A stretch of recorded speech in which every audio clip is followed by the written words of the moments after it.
2026 বিশ্বকাপ শেষ হলো। কে এই বিশ্বকাপ থেকে কি পাইছেন তা অলরেডি আপনাদের মুখস্থ হয়ে গেছে। তবে সবচেয়ে বেশি পাইছে কিন্তু ফিফা। ফিফা এই বিশ্বকাপ থেকে $9.5 বিলিয়ন বেশি পকেটে পুরে ফেলতেছে। বিশ্বাস করেন সংখ্যাটা $9.5 বিলিয়ন বেশি। এটা অকল্পনীয় একটা সংখ্যা। আজ থেকে 2-3 আসর আগেও এরকম একটা সংখ্যার কথা ফিফা কল্পনা করতে পারতো না। বিশাল একটা সংখ্যা তারা ফান্ডে ঢুকায় ফেলছে। নন প্রফিটেবল সংস্থা ফিফা, তাদের ফান্ডে এত টাকা। এখন এই টাকার নেশা তাদেরকে আরো টাকার দিকে ছুটতে প্রলোভিত করতেছে। ফলে এবার আমরা 48 দলের বিশ্বকাপ দেখলাম, 2030 সালে সম্ভবত 64 দলের বিশ্বকাপ দেখব। এই আলোচনা এর মধ্যে শুরু হয়ে গেছে। এখন 64 দলের বিশ্বকাপ, এটাকে আসলে আমরা কিভাবে দেখব? এটা কি আমরা ওয়েলকাম করব, নাকি আমরা এটাকে ছুঁড়ে ফেলতে চাইব?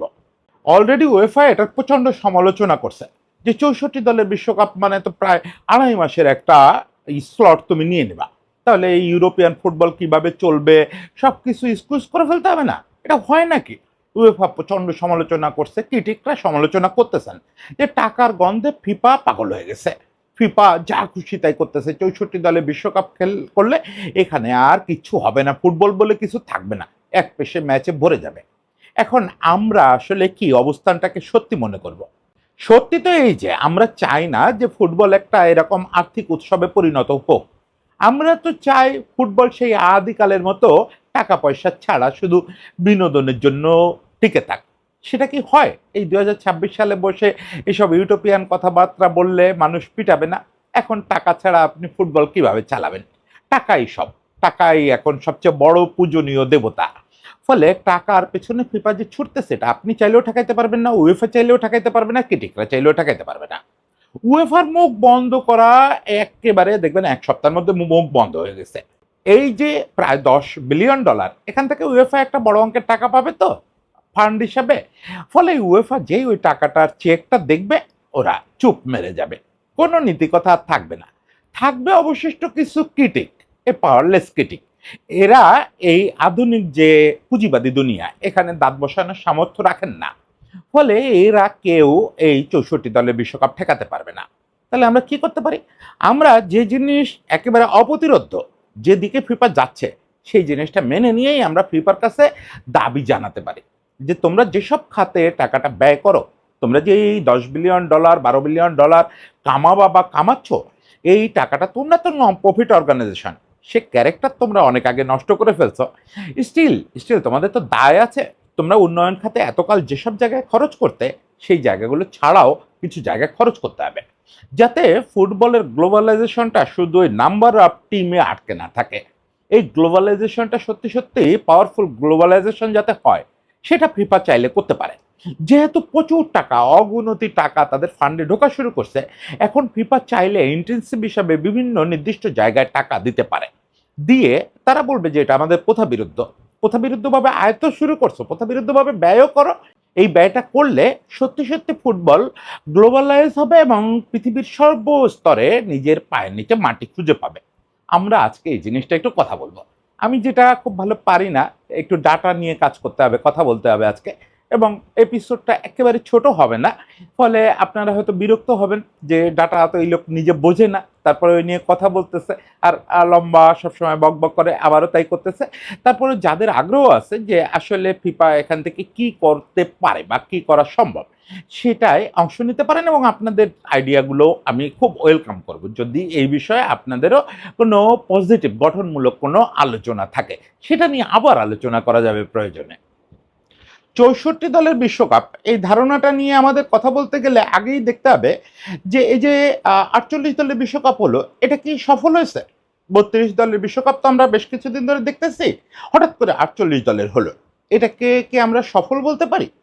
এই আমরা সব সমালোচনা না কচু ভাব একটু পাশে রেখে আমরা বলবো হ্যাঁ, সফল বলতে পারি। কারণ অনেকগুলো দল এখানে এক্সপোজার পাইছে, যারা আসলে 32 দলের বিশ্বকাপ কাঠামো চলতে থাকলে হয়তো আগামী 50 বছরেও এই গ্লোবাল স্টেজ দেখতে পেত না। এবং সেই দলগুলো গ্লোবাল স্টেজে এসে কিন্তু প্রত্যেকে কিছু না কিছু করে দেখাইছে।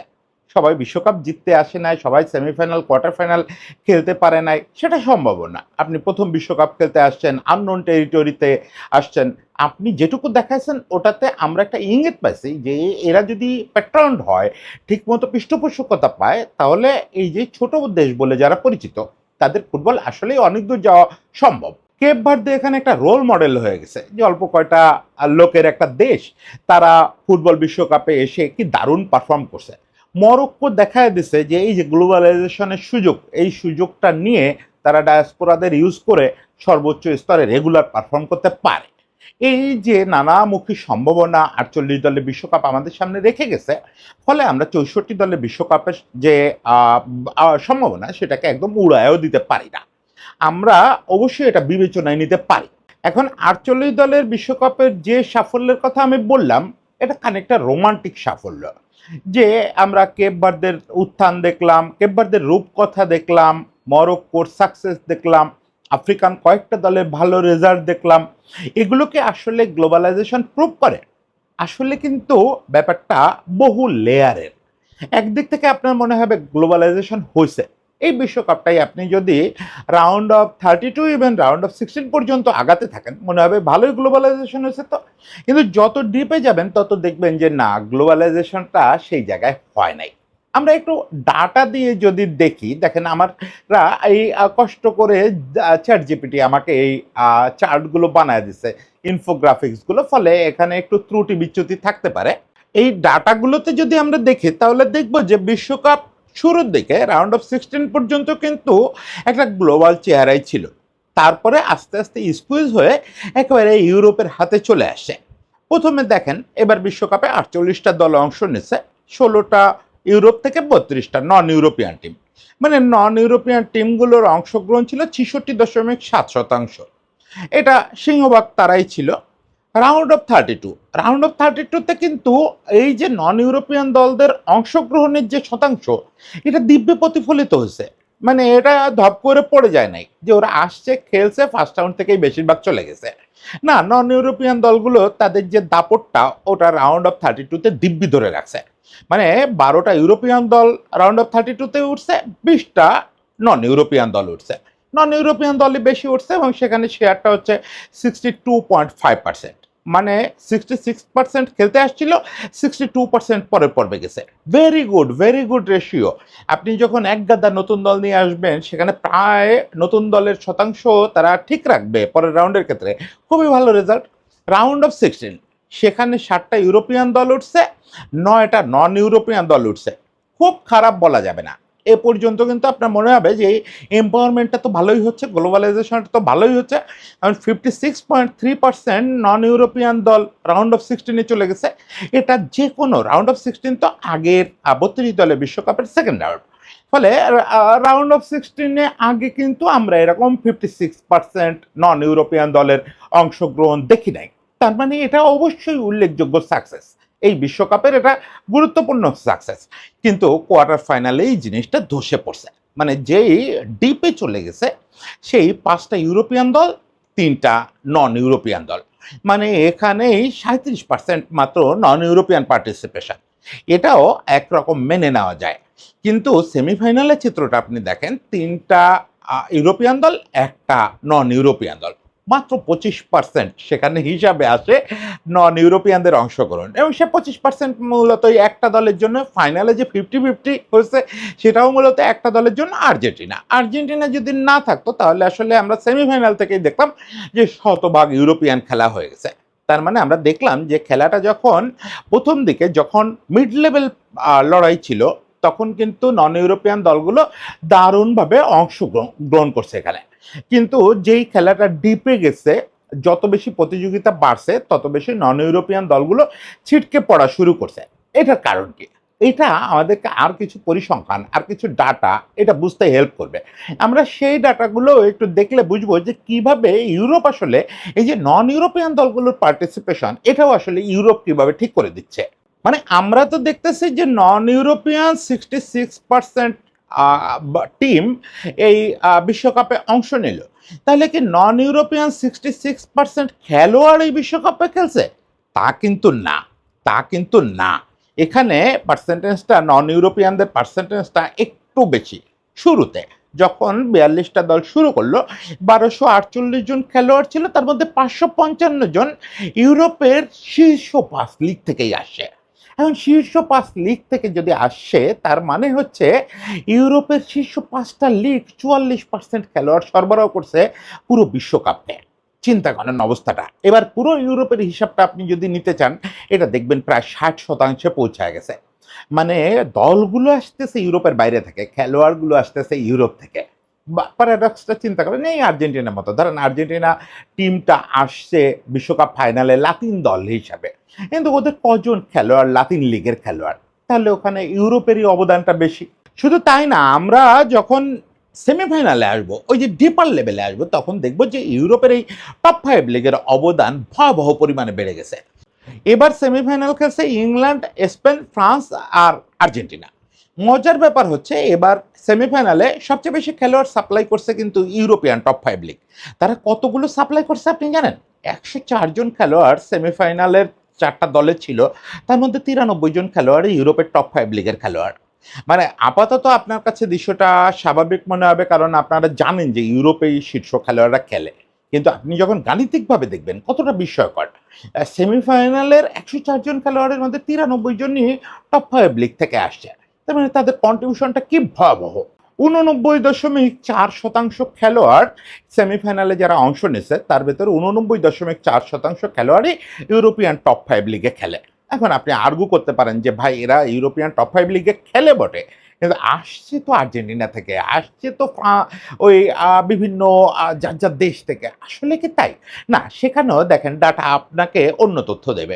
ডাটা কিরকম তথ্য দেবে যে 104 জন খেলোয়াড় যে অংশ নিচ্ছে সেমিফাইনালে, তার ভিতরে আমরা যদি মেসিকে লা মাসিয়া গ্রাজুয়েট হিসাবে ইউরোপে গড়ে ওঠা খেলোয়াড় হিসাবে ধরি, তাহলে দেখব 82 মানে 82 জন খেলোয়াড় ইউরোপিয়ান একাডেমিতে তৈরি।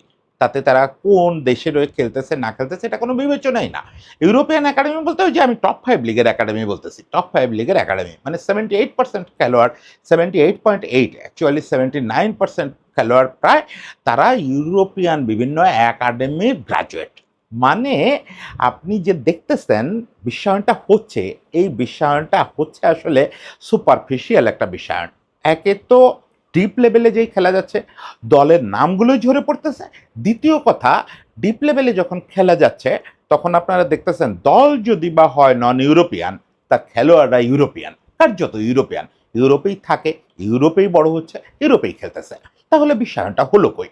এই যে 48 দলের গল্প আমরা করলাম, কেপভার্দেরা উঠে আসতেছে, আসলে কি তাই আসতেছে? কেপভার্দের খেলোয়াড়রাও তো মূলত পর্তুগিজ লিগের খেলোয়াড়। এই যে কুরাসাও আসে, কুরাসাওয়ার খেলোয়াড়রা ইতালিয়ান লিগের খেলোয়াড়। সব তাই। আপনি নন ইউরোপিয়ান লিগের খেলোয়াড় কয়টা খুঁজে পাবেন? ওই জাপানের খেলোয়াড়রা বেশিরভাগ এশিয়ান ওই জে লিগের খেলোয়াড়। এছাড়া অলমোস্ট সব দেশের এই যারা বিশ্বকাপে আসে সব ইউরোপিয়ান লিগের খেলোয়াড়। আমরা তো বারবার টপ 5 লিগ হিসাব করতেছি, কিন্তু আপনি যখন টপ 5 লিগের বাইরে বেরোবেন তখন দেখবেন বিশ্বকাপে এবার সব মিলে 10% খেলোয়াড়ও নন ইউরোপিয়ান লিগের খেলোয়াড় না। Non European groom and bond খেলোয়াড় আপনি খুব একটা পাবেন না। তার মানে ব্যাপারটা দাঁড়ালো বাংলাদেশের ক্রিকেটের মতো। বাংলাদেশের ক্রিকেটে যেমন বিভিন্ন ডিভিশনের নামে ওই এনসিএল, বিসিএল এগুলো খেলে না, অ্যাকচুয়ালি তো সব ঢাকায় থাকা ক্রিকেটার, ঢাকায় বিভিন্ন ক্লাবের ক্রিকেটার। ওদেরকে বলে দেওয়া হয় তোমরা এবার রংপুর সেজে, তোমার জন্ম যেহেতু রংপুরে, রংপুর সেজে অভিনয় করিবা, খেলিবা আর অভিনয় করিবা। ওরা দেখা গেছে গত 10 বছরে রংপুরের ক্রিকেটের সঙ্গে কোনো রিলেশনই নাই। ছুটি ছাটা হইলে বাড়িতে যায় বা বাড়ির লোকজন ঢাকায় আসে রংপুর নামেই। আবার এক বিভাগের খেলোয়াড় আরেক বিভাগে খেলতেছে, এটাও দিদারসে হচ্ছে। ওই জিনিসটাই আসলে গ্লোবাল স্তরে তাহলে বিভাতে হচ্ছে। কিসের গ্লোবালাইজেশন? এটা কি গ্লোবালাইজেশন হলো? এখন আপনি বলবেন ভাই এটা কিভাবে করবেন? আপনি এটা করতে গেলে তো বিশ্বের অন্য কোথাও ভালো লিগ হইতে হবে। ইউরোপের বাইরে তো ভালো লিগই হচ্ছে না। আপনি ইউরোপের বাইরে খেলোয়াড় পাবেন কোথায়? এই আলমাদারা কেন অন্য কোথাও খেলবে? আজকাল ধরেন সৌদি আরবে কিছু খেলোয়াড় অতি টাকার লোভে, আর কিছু খেলোয়াড় ক্যারিয়ারের শেষ দিকে আগে যারা আমেরিকায় যেত তারা সৌদি আরবে বা অ্যারাবিয়ান লিগগুলোতে খেলতেছে। সেইটা কোনো রোল প্লে করে না। ইভেন এমএলএসও কোনো রোল প্লে করতে পারতেছে না, যতক্ষণ না পর্যন্ত আপনি ইউরোপের বাইরে ইউরোপে টক্কর দেওয়ার মতো লিগ তৈরি করতে না পারতেছেন। দেশের ফুটবলের কথা ভুলে যান, কান্ট্রি ওয়াইজ ফুটবলের কথা ভুলে যান। ওই কান্ট্রির লিগ সিস্টেম নিয়ে ভাবতে হবে আপনাকে। আপনি যতক্ষণ না পর্যন্ত ইউরোপের বাইরে বিভিন্ন জায়গায় ইউরোপিয়ান টপ 5 লিগের সঙ্গে টক্কর দিতে পারে, এরকম এক বা একাধিক লিগ তৈরি করতে না পারতেছেন, ততদিন পর্যন্ত ইউরোপ সেন্ট্রিক এই যে ফুটবল এটাকে ভাঙা সম্ভব না। সত্যি, সত্যি বিশ্বায়ন করা সম্ভব না। কারণ কি আজকে যখন ইয়েতে রিভার প্লেট ১০ টা খেলোয়াড় তৈরি করতেছে, রিভার প্লেট ধরে বলি, বা আয়াক্স ১০ টা খেলোয়াড় তৈরি করতেছে, বা আরো এইদিকে না লাভ দিয়ে জাপানের টোকিওর একটা একাডেমি যখন ১০ টা খেলোয়াড় তৈরি করতেছে, তাকে যখন একই সঙ্গে চেলসি ডাকতেছে, আবার আর্জেন্টিনার লিগের কোনো একটা দল ধরেন বোকা জুনিয়র্স ডাকতেছে, ওই ছেলে চেলসিতে হয়তো আগামী বছর একটা মিনিটও গেম টাইম পাবে না। তারপরে ওই ছেলে যাবে, বোকায় খেলতে যাবে, আর্জেন্টিনান লিগ খেলতে যাবে। বা রিভার প্লেটের ছেলেটিকেও যদি কেউ বলে যে তুমি রিভার প্লেটেই থেকে যাও, তাকে এই যে এনজোরদের শুরু থেকে শুরু করে এচেবেরিরা এখন আর্জেন্টিনা ন্যাশনাল টিমে যাদের দেখেন এরা প্রায় সবাই এই রিভার প্লেটের প্রোডাকশন, এখন ইউরোপে থাকে, জুলিয়ান আলভারেজ টালভারেজ সবই তাই। এখন ওদের যদি রিভার প্লেট বলেও যে তোরা থাক রে বাবা, আমাদের লিগটার জমা, ওরা থাকবে। অনেকগুলো কারণে থাকবে না, এখানে খেললে কেউ চিনবে না, এখানে খেললে কেউ দেখবে না। সবচেয়ে বড় কথা, আমি সিটিতে গেলে যে টাকাটা দিবে তার ১০ ভাগের ১ ভাগ তুমি দিতে পারবা, তুমি যে আমার থাকতে বলো, ফলে কেউ থাকতেই বলে না। এখন এটা ট্র্যাডিশন থেকে উঠে গেছে, তারা শুধু খেলোয়াড় বানায়, ওই একটু বড় করে বাচ্চা দুধ ছাড়ানো, যে আমরা বলতাম যে বিড়ালের বাচ্চা দুধ ছাড়ানো পর্যন্ত অপেক্ষা করে, তারপরে মানুষকে বিলায় দেয়। যাদের বাসায় আগে গ্রামে অনেক বিড়াল থাকতো, এটা একটা প্রচলন ছিল। ওই বাচ্চাটা কোনো ক্রমে একটু বালক হয়েছে, ব্যাস ইউরোপে বেচে দাও, বেচে ওই টাকা দিয়ে চলো।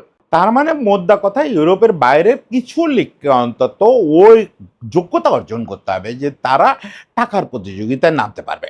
সেটা সৌদি আরবের মতো অর্থহীন টাকা না, যে টাকাটা রিয়েল ইনভেস্টমেন্ট, যে টাকাটা রিটার্ন ফিল করবেন ইনভেস্টর, ওরকম টাকা। এখন সৌদি আরব যে টাকাটা ব্যয় করতেছে, এই টাকাটা ফুটবলে কেন কম্পিটিশন তৈরি করতে পারে না? কারণ হচ্ছে তারা এটা শখ মেটানোর জন্য ব্যয় করতেছে, তারা কম্পিটিটিভ মার্কেটে ঢোকার জন্য ব্যয় করতেছে না, তারা রিটার্নের আশায় ব্যয় করতেছে না, তাদেরকে ওই রিটার্নের আশায় ব্যয় করা যাবে। এখন সেক্ষেত্রে কি করতে হবে? আমি এখানে একটু চ্যাট জিপিটির সাহায্য নিয়ে দেখেন একটা বানাইছি, ফ্লাই হুইল বানাইছি, যে আসলে একটা লিগ কিভাবে জমজমাট হয়ে ওঠে। আমরা না বিভিন্ন জায়গা থেকে, এখানে দেখেন একটা চক্র করছি ১ থেকে ৬ নাম্বার পর্যন্ত। আমরা এই জিনিসটা বিভিন্ন জায়গা থেকে শুরুটা ভাবি। কখনো ভাবি যে লিগের বাড়াইলে ৪ নাম্বারে যেটা আছে প্লেইং স্ট্যান্ডার্ড, এটা বাড়াইলে রাতারাতি লিগটা টপ লিগে পরিণত হয়ে যাবে। আবার কখনো লাভ দিয়ে ৬ নাম্বারে সবার আগে ধরি যে একাডেমি খুব ডেভেলপমেন্ট করতে হবে, তাহলে বোধহয় খুব ডেভেলপ হবে। আবার কখনো ভাবি ডাইরেক্ট ইনভেস্টমেন্ট আনতে হবে, ইনভেস্টরদের গিয়ে বলতে হবে যে এই যে জেফ বেজোস সম্ভবত বিনিয়োগ করতে যাচ্ছেন চেলসিতে, ওনাকে বলতে হবে যে আপনি এখানে বিনিয়োগ করেন। ভাই এর কোনোটা দিয়ে আপনি শুরু করতে পারবেন না।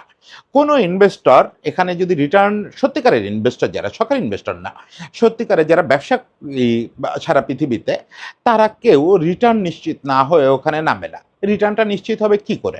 যখন তারা দেখবে ওই লিগটার কমার্শিয়াল ভ্যালুটা নিশ্চিত হয়েছে। কমার্শিয়াল ভ্যালুটা কিভাবে নিশ্চিত হবে? Global visibility. এই গ্লোবাল ভিজিবিলিটি হচ্ছে ইউরোপের বাইরের লিগগুলোর প্রধান শত্রু। আর্জেন্টিনায় যে লিগ হয়, আপনার পরিচিত অনেক নামের খেলোয়াড় আর্জেন্টিনার লিগে খেলে। ব্রাজিলের যে লিগ হয় সেখানে আপনার পরিচিত অনেক খেলোয়াড় খেলে। এই যাদেরকে আপনি পরের ২-৩ বছরে ইউরোপে খেলতে দেখেন, আপনি তো তাদের নাম অলরেডি জানেন।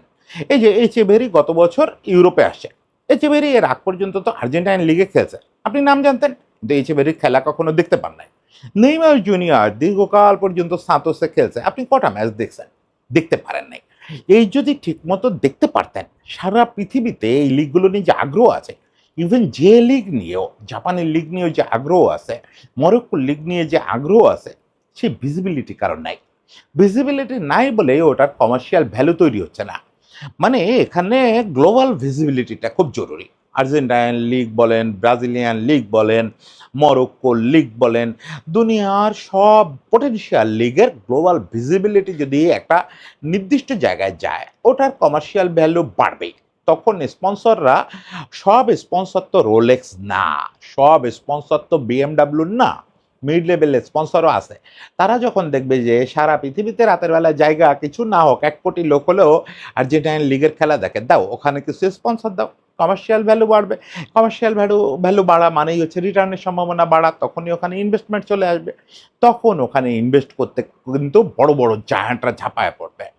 এবং তখন ওই টাকার কারণেই ওখানে প্লেয়িং স্ট্যান্ডার্ড ভালো হবে, ওদের ফ্যাসিলিটিস ভালো হবে। যত আপনি ফ্যাসিলিটিস ভালো করবেন, ভালো খেলোয়াড় আনতে পারবেন, ইনভেস্টমেন্ট আসলে বাকি সব অটোমেটিক হয়। প্লেয়িং স্ট্যান্ডার্ড, কম্পিটিটিভ স্যালারি, যেটা আমরা শুরুতেই বললাম। কম্পিটিটিভ স্যালারি নিশ্চিত না করতে পারলে লিগ দাঁড়াবে না। ওই লিগে ভালো খেলোয়াড় আসবে না। এগুলো তখনই নিশ্চিত করতে পারবেন যখন আপনি শুরুটা গ্লোবাল ভিজিবিলিটি দিয়ে করবেন। গ্লোবাল ভিজিবিলিটি আপনাকে শেষ পর্যন্ত একটা সত্যিকারের একাডেমি ডেভেলপমেন্ট, মানে যে জায়গার একাডেমির খেলোয়াড়রা বেচে ওই লিগ সত্যি, সত্যি বিরাট লাভবান একটা লিগে পরিণত হবে। যখন কিনা জেফ বেজোস সত্যিই বলবে যে আমাকে মরক্কান লিগে ইনভেস্টের উপায় বের করতেই হবে। কারণ ওখানে ইনভেস্ট করলে ৳১ ৳১০ আসে। মানে শুধু তেলের টাকায় অটোমেটিক ধনী হওয়া লোকেদের ইনভেস্টমেন্টের ভরসা আপনার মূল ভরসা হইতে পারবে না। আপনাকে বেনিয়াদের পয়সা আনতে হবে। সহজ কথায় আপনাকে বেনিয়াদের ইনভেস্টমেন্ট আনতে হবে। বেনিয়াদের ইনভেস্টমেন্ট আনলে আপনিও বাধ্য থাকবেন ওটা রিটার্ন দিতে এবং আপনিও শর্ত পূরণ করতে বাধ্য থাকবেন। এখন কথা হচ্ছে যে ফিফা এখানে কি করতে পারে? কারণ ফিফার চার্টার বলে যে ফিফা কোনো দেশের কোনো লিগকে কোনো ইনটেনসিভ দিবেন না। ফিফা কোনো দেশের কোনো লিগের সঙ্গে এরকম কমার্শিয়াল কোনো সহযোগিতায় যাবেন না। এখন ওখানে আমার মৌলিক কথাটা হচ্ছে, ভাই তোমরা তো চার্টারের যে মূল সুর সেটা ভেঙে ফেলছো। তোমরা হচ্ছে একটা নন প্রফিটেবল অর্গানাইজেশন। তোমরা সবকিছু করবা মিনিমালিস্টিক আয় যাতে হয়। কোনো ক্রমে যাতে ফিফার প্রশাসনটা চলে, বাকি টাকাটা ধরে ডেভেলপমেন্ট খাতে ব্যয় করা। এই তো ফিফার চার্টারের মূল কথা। সেটা থেকে তো তোমরা বেরোয় আসছো। তোমরা এখন বিলিয়ন ডলার ব্যবসা করতেছো। যদিও বছর শেষে বা ৪ বছরের সার্কেল শেষে তোমরা অডিটে দেখাচ্ছ যে পুরোটাই নন প্রফিটেবল। ওকে, ওই ফাঁকি ঝুঁকি বোঝার মতো বয়স তো দুনিয়াবাসীর হইছে। কিন্তু সেইটা যদি করতে পারো, চার্টারের ওই অংশটা যদি ভাঙতে পারো, এই অংশটাও ভাঙতে পারবা। এটা একটা সংশোধনী আনা মাত্র। সেটা কি? সেটা হচ্ছে সত্যি, সত্যি এই বিভিন্ন লিগকে, বাছাই করা কিছু লিগকে কমার্শিয়াল ইনসেনটিভ এর পথ দেখায় দেওয়া। কমার্শিয়াল ইনসেনটিভ দিয়ে তাদেরকে লাভজনক হওয়ার পথ দেখায় দেওয়া। আপনার ১ম এই মনে হবে ফিফার কি আসলে এত টাকা আছে? ওই যে বলল দাদা যে প্রায় $১০ বিলিয়ন আয় করতেছে এই বিশ্বকাপে। এই টাকাটা কিরকম পরিমাণে বড় টাকা? ওকে, সেটার জন্য আমি আরেকটা চার্ট বানাইছি। এটা একটু দেখেন। এই চার্টে দেখেন ২০১৮ বিশ্বকাপের ওই সময়টায় যে সার্কেলটা শেষ হলো, ফিফা কখনো কোনো বিশ্বকাপের সলিড আয় প্রকাশ করে না। এটা মাথায় রাখতে হবে। তো এটা আমরা সাইকেল দেখে, দেখে বিশ্বকাপের আয়টা বুঝতে পারি। ২০১৫-১৮ সাইকেলে ফিফার আয় ছিল $৬.৪২ বিলিয়ন। ২০১৯-২২ সাইকেলে এটা ছিল $৭.৫৭। ওই মুদ্রাস্ফীতিটিতে মিলায় $৬.৪২ বিলিয়ন আর $৭.৫৭ বিলিয়ন, এটা খুব একটা হেরফের না। এই $১ বিলিয়ন এমনিতেই বাড়ে। কিন্তু আপনি দেখেন ২০২৬-এ ফট করে সেটা লাফ দিয়ে এই সার্কেলে $১৩ বিলিয়ন হয়ে যাচ্ছে। এবং ফিফার কিছু ইনার সোর্স দিয়ে ফোর্বস বা এরকম পত্রিকাগুলো অনুমান করতেছে যে এর মধ্যে শুধু বিশ্বকাপ থেকে $৯.৬ বিলিয়ন বা $৯.৮ বিলিয়ন আসবে। মানে প্রতি সার্কেলেই যে মূল আয়টা, এই মূল আয়ের সিংহভাগ আসে কিন্তু মূলত বিশ্বকাপ থেকে। এই জন্যই সাইকেলটা ওই বিশ্বকাপের বছরে শেষ হয়।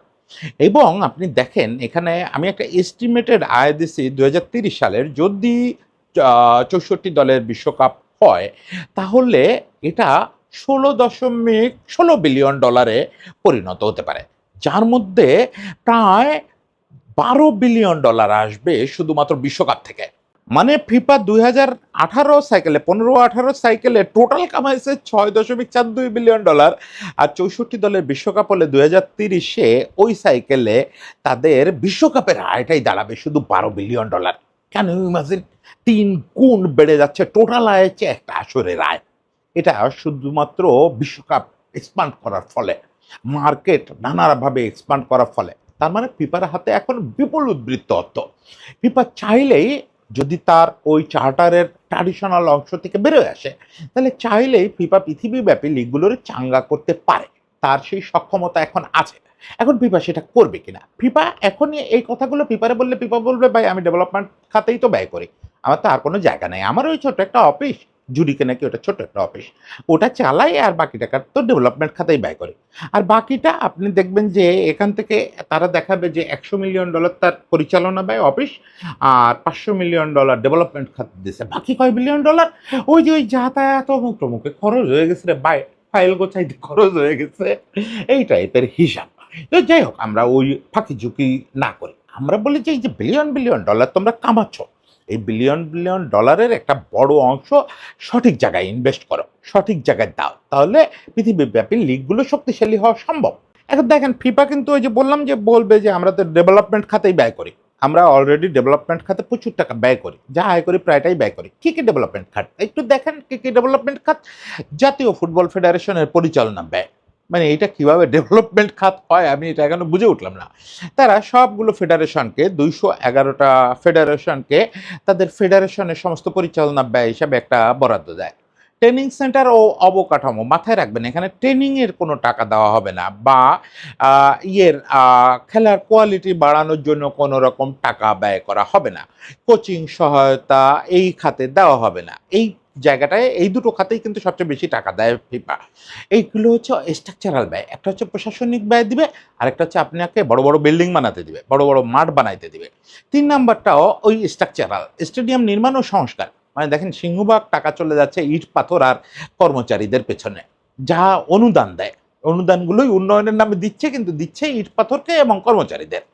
4 নম্বরে এসে আমরা দেখতেছি যুব ও নারী ফুটবল উন্নয়নে ওই প্রসার, লিগ টুর্নামেন্ট উন্নয়ন কর্মসূচিতে কিছু অর্থায়ন, এটা খুব সামান্য টাকা, খুব সামান্য একটা টাকা সবাইকে দেওয়া হয়। কোচ ও রেফারি ট্রেনিংয়ে কিছু টাকা দেওয়া হয়। ফুটবল প্রশাসন, আবার ফুটবল প্রশাসন মানে এখানে সুশাসন, গুড গভর্নেন্স নিশ্চিত করতে কিছু টাকা ব্যয় করা হয়। আবার ফেডারেশনের সক্ষমতা বৃদ্ধি, এটা কিন্তু ঘুরে ফিরে ওই যে প্রথমটাই, ওই ফেডারেশনের পরিচালনা ব্যয় ওটারই একটা এক্সটেনশন। এখানে ওখানে দিচ্ছে ওদের সরাসরি ব্যয়টা, এবার জনবল, দক্ষতা, তাদের ট্রেনিং মেনিং এইসব খাতে ব্যয়। তো আপনি বুঝছেন উন্নয়নে কতটুকু টাকা ব্যয় করে। উন্নয়নে এর মধ্যে আসলে ওই অর্থে ফুটবল উন্নয়নে কোনো টাকা যায় না, শুধু যুব নারী ফুটবল উন্নয়নের যে সামান্য কিছু বরাদ্দ আসে, এইটা হচ্ছে সরাসরি আপনি ইয়েতে ইউজ করতে পারেন, ফুটবল ডেভেলপমেন্টে। বাকি একটা টাকাও ফুটবল ডেভেলপমেন্টে ইউজ করার কোনো সুযোগ নাই। ফিফা মূলত ইনফ্রাস্ট্রাকচার এবং কর্মীর বেতন এই লেভেলেই টাকাটা দেয়। এখন আমরা কি সুপারিশ করতেছি? আমরা বলতে চাচ্ছি, আমরা বলতে আমি আমি আর আমার চ্যাট জিপিটি, আমরা সুপারিশ করতে চাচ্ছি যে ভাই তোমরা লিগগুলোকে টাকা দাও, লিগগুলোকে ভর্তুকি দাও, ইন্টেনসিভ দাও শর্ত সাপেক্ষে, কেপিআই ঠিক করে দাও যে এই কেপিআই যদি তুমি পূরণ করতে না পারো তাহলে টাকা কিন্তু ফেরত দিতে হবে। এই কেপিআই পূরণ করো, তোমাকে আমি এই টাকাটা দিব। সেটা হচ্ছে ওই যে শুরুতে বললাম, ইনভেস্টর তো সরাসরি কারোর আনার সক্ষমতা নাই। ইনভেস্টর আনতে গেলে তো একটা ইনভেস্টমেন্ট লাগবে, আপনি তো সরাসরি ভিজিবিলিটি বাড়াইতে পারবেন না। ওই যে শুরুতে যে সার্কেলটার কথা বললাম, ওই সার্কেলটা যদি আপনি আবার দেখেন তাহলে দেখবেন যে আমি শুরুর যে পদক্ষেপগুলো বলছি, ওই যে ভিজিবিলিটি বাড়ানো, ভ্যালু বাড়ানো, এটা বাড়াতে গেলে আবার ইনভেস্টমেন্ট লাগবে। মানে এটা একটা প্যারাডক্সের মতো, আপনি এটা না করলে ওটা হবে না, ওটা না করলে এটা হবে না, কোনটা আগে করবেন? ফলে ওই যে লোকজন বারবার গোলায় ফেলে, বারবার শেষ থেকে শুরু করতে চায়, মাঝখান থেকে শুরু করতে চায়, হবে না। সরাসরি ইনভেস্টর আপনি পাবেন না। ইনভেস্টর পাওয়ার আগের ধাপটা ফিফাকে আগায় দিতে হবে, সেই ধাপটা হচ্ছে ভিজিবিলিটি। এই ধাপটায় ফিফার বিপুল করণীয় আছে। এখানেও আমি ওই যে সেই চ্যাট জিপিটির সহায়তা নিয়ে একটা চার্ট তৈরি করছি, এটা একটু দেখেন যে এখানে আমরা কতগুলো সুপারিশ করতে চাই, যেগুলো প্রথম দুটো সুপারিশই মূলত ভিজিবিলিটি বাড়ানোর। প্রথমটা হচ্ছে গ্লোবাল ভিজিবিলিটি বাড়ানোর জন্য যে প্রোডাকশন লেভেলে যে কাজ করা লাগে এবং মাল্টি ল্যাঙ্গুয়েজ কাভারেজে বা গ্লোবাল ডিস্ট্রিবিউশনে যে কাজগুলো করা লাগে, এগুলো ফিফার এক্সপার্টাইজ আছে, এবং ফিফা এই জায়গাগুলোতে লিগগুলোকে একটু ফান্ডিং করতে পারে যে তোমরা এই প্রোডাকশনের কাজটা অমুক প্রতিষ্ঠানকে দাও, ওখানে তোমাদের তো সামর্থ্য নাই, এবার প্রোডাকশনের কাজের টাকাটা আমরা দিয়ে দিচ্ছি।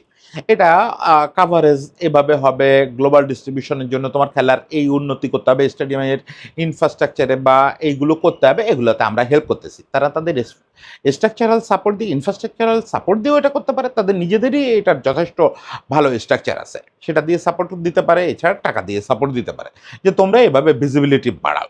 দ্বিতীয় কথা, ফিফা অনায়াসে যেটা খুব সহজ একটা করতে পারে সেটা হচ্ছে ফিফা একটা লিগ হাব করতে পারে, যে লিগগুলো গ্লোবাল ব্রডকাস্টারের দৃষ্টি এখনই আকর্ষণ করতে পারবে না, এখনই আপনি যদি যে লিগ সম্প্রচার করতে বলেন, ESPN নিশ্চয়ই এটা ওই লা লিগা রেখে সম্প্রচার করবে না, বা কোনো বড় যারা গ্লোবাল ব্রডকাস্টার তারা এটাতে আগ্রহী হবে না। তাহলে কি করে আপনি গ্লোবাল অডিয়েন্সের কাছে পৌঁছাবেন? এটা একটা ফ্যাসাদে পড়ে গেলেন। আবার সেই এটা আগে না ওটা আগে।